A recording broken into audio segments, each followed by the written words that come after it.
Okay, so I'm really pleased to have you here. I'm going to introduce you.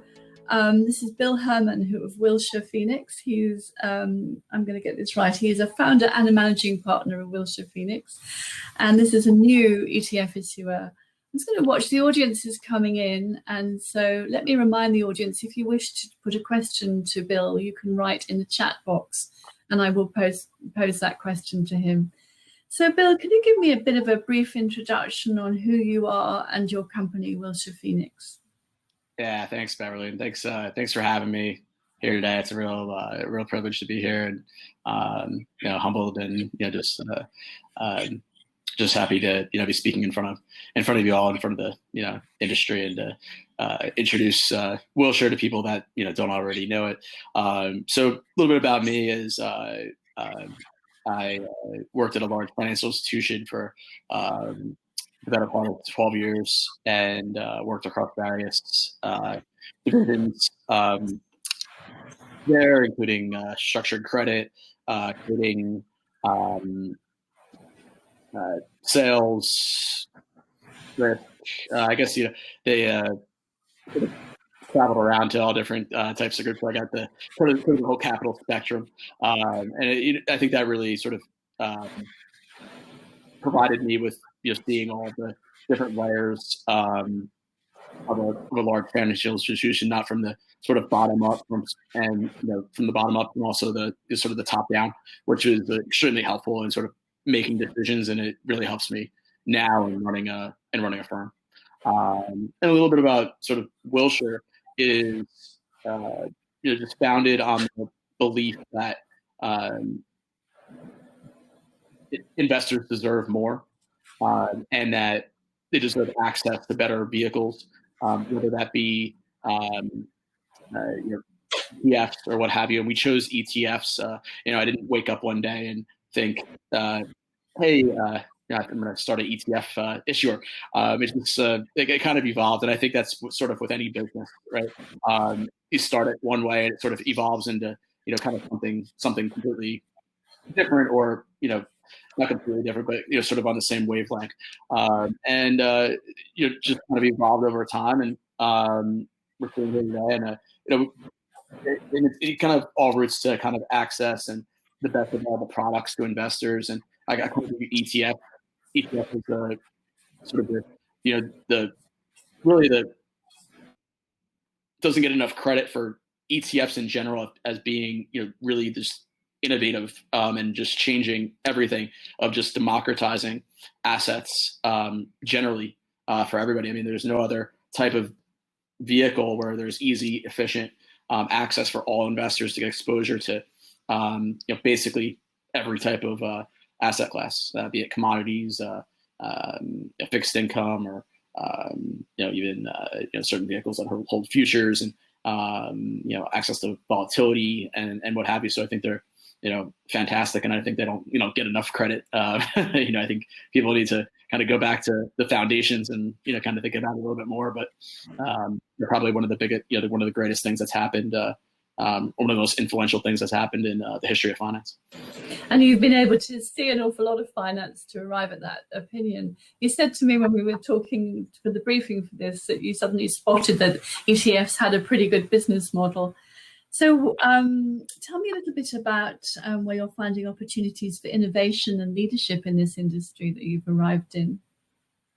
Yeah, so it's kind of funny. There's, even though there's in the U.S. there's something like 2,000 or so ETFs, we see there's a lot of white space, and a real lot of white space. And I think don't really define innovation as creating a sort of a thematic ETF or another, sort of multi-factor ETF. I think there's, thematic ETF, there's a multi-factor ETF for, emerging markets in, for small caps. There's an emerging, there's a multi-factor ETF for, companies that were founded in, 2012 when the sun rose on the, I mean,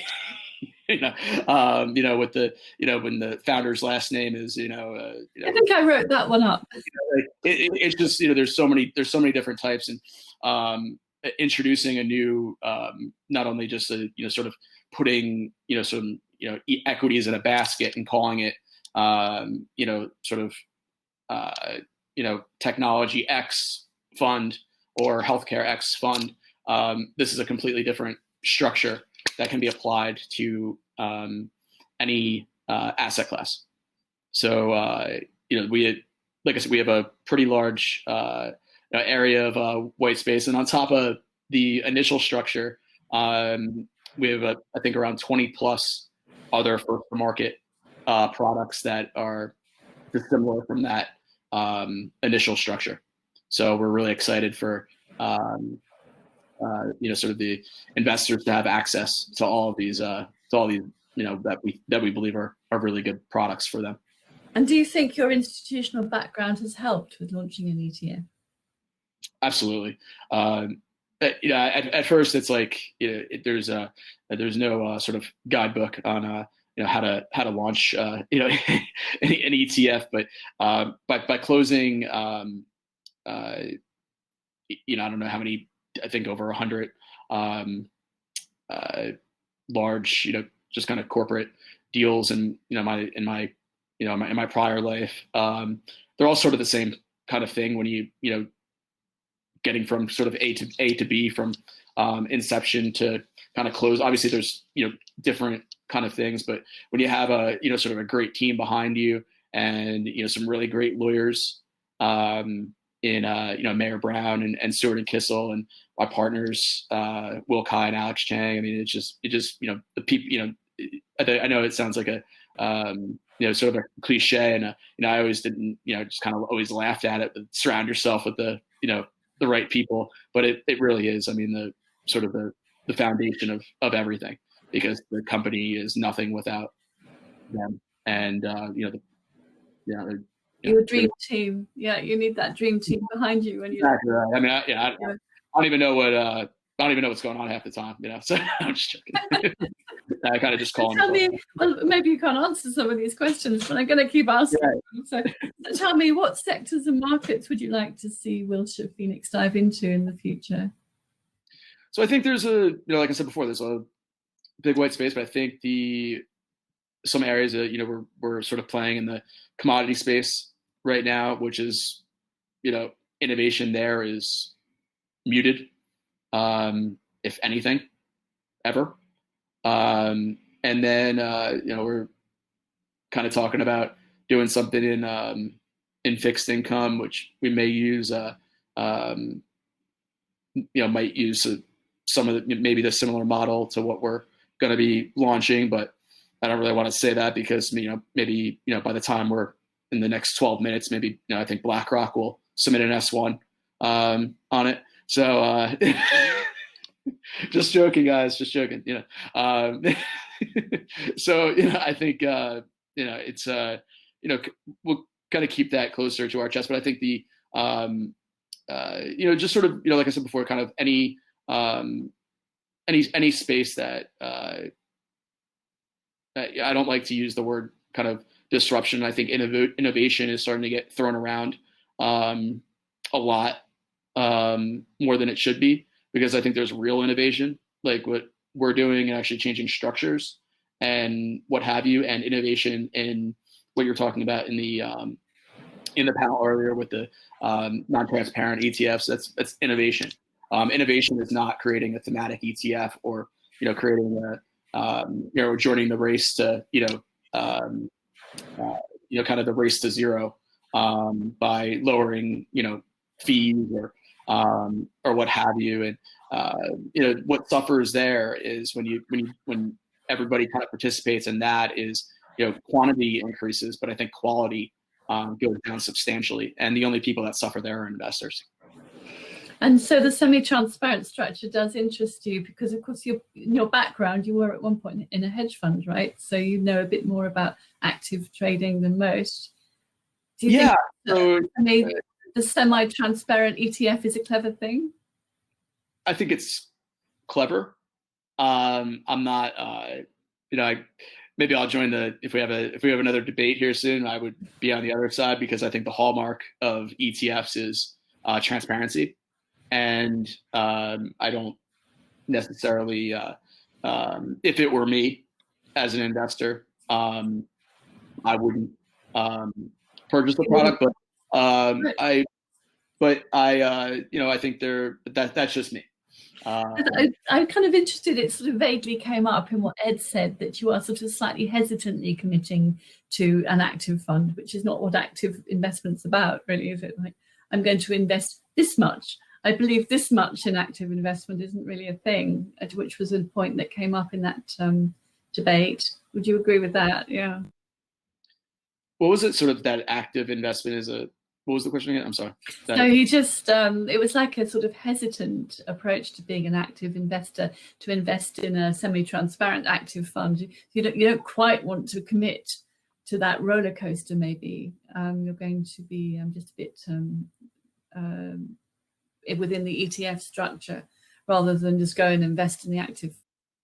Yeah, I mean, I just if you like the manager but I think it comes down to, I think they're there for a reason, and it comes down to what I said before about investor access, and the investors may not have access to the managers, may not be able to subscribe to the hedge fund. Well, millions required. Yes, exactly. Yeah, exactly. And I think the SEC is trying to make I think they made some meaningful steps in passing certain rule changes on the accredited investor rules. I think they're a step in the right direction, but I don't think it's really gonna move the needle that much.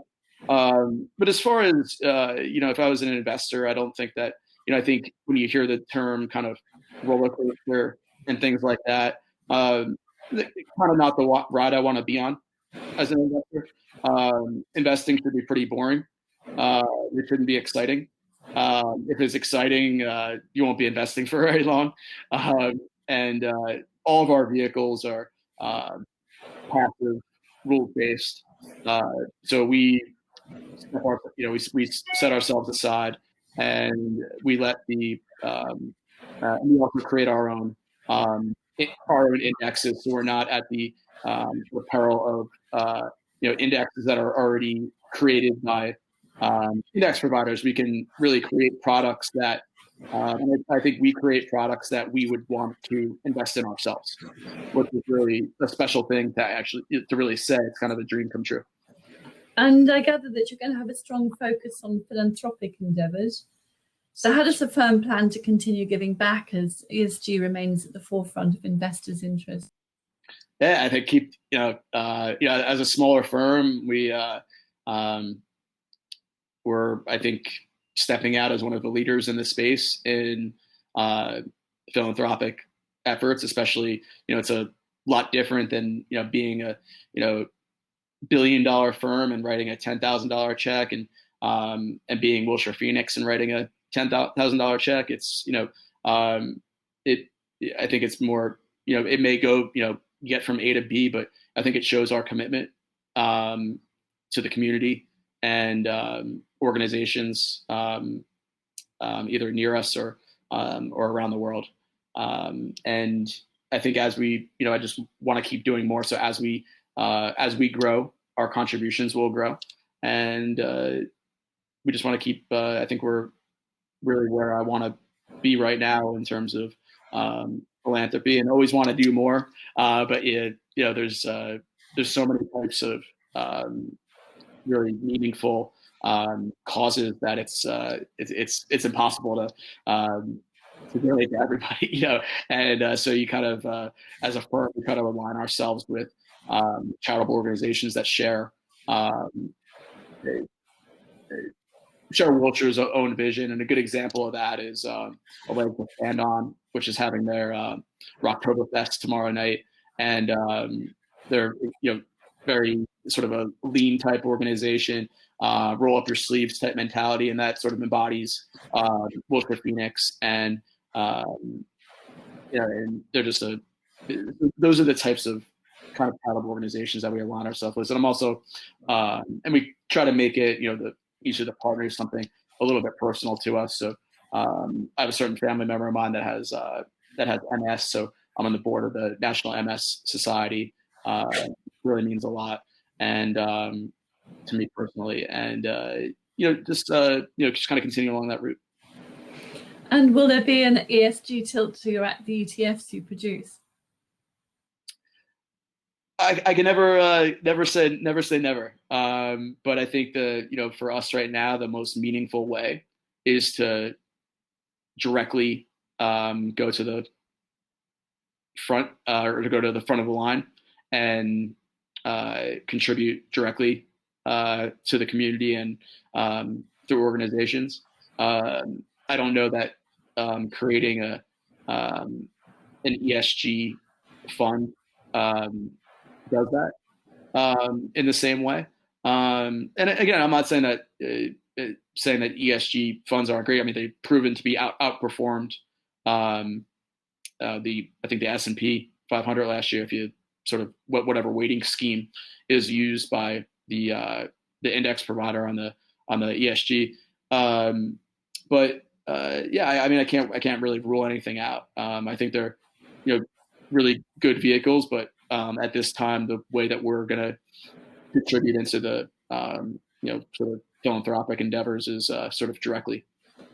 Okay, and then just the last question here. Tell me what you think the ETF industry will look like. It's just seen extraordinary growth and survived massive volatility this year and come out really well. Do you think what should firms be looking at as we advance in the investment industry? Yeah, I think it's going to be. I think the growth will continue, and I think you're going to see sort of the new set of kind of what I was saying before about the quantity versus quality, and I think the wisdom trees of the world and Amplifies and Foresides, and I think Wilshire will be in that mix. Will become the leaders as we move into the next decade, and kind of not join the kind of the race to zero, is what I call it. I think there'll be a lot more ETFs that continue to exist, but when there's so much choice, it's quite confusing for investors. And again, I think it's just about putting out products that are good for investors and that are meaningful at the time, and that sort of go with the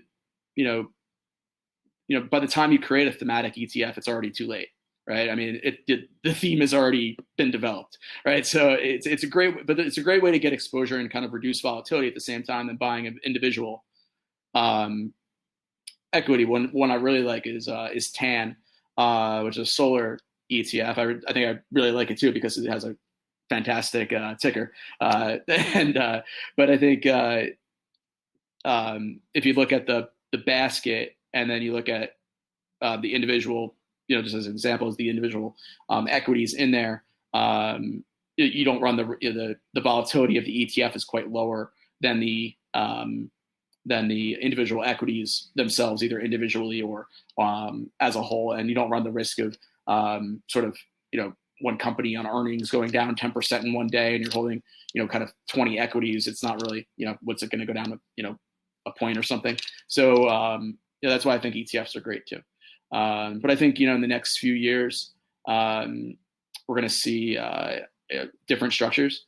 Hopefully others will follow our lead in creating more meaningful and thoughtful structures. And I think around clean energy, genomics,